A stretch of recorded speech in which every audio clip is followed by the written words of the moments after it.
Good day, brothers and sisters. Another day to spend with the Lord. Come, let us listen and reflect on His Word.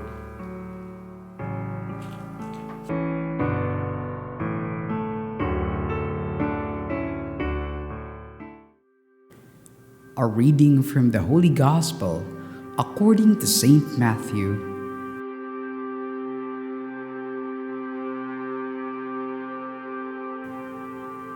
This is how the birth of Jesus Christ came about.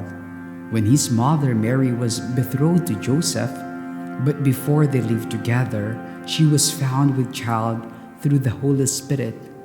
Joseph, her husband, since he was a righteous man, yet unwilling to expose her to shame, decided to divorce her quietly.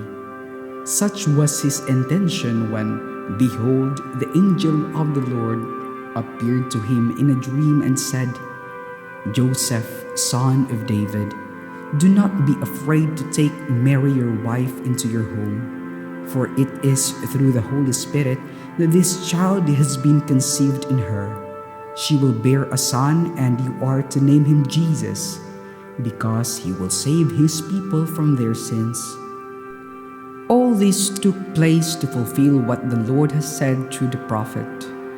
"Behold, the virgin shall be with a child and bear a son, and they shall name him Emmanuel," which means God is with us. The Gospel of the Lord. The birth of Jesus Christ. Towards the end of Jesus' genealogy, Matthew mentions the name Mary as betrothed to Joseph. Then he introduces Jesus as the one born of Mary. That word "born" occurs for the first time in Matthew, after the barrage of "the father of." Today, when we introduce an important person to the public, we mention some of his educational attainments, his accomplishments, and positions in organizations he belongs to. We do not mention his ancestors, unless they are well-known public figures and are not notorious.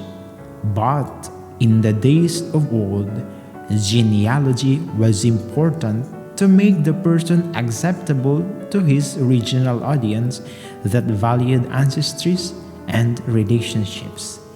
In fact, attached to the name of the person is the name of his father. Jesus is better or popularly known as the son of Joseph.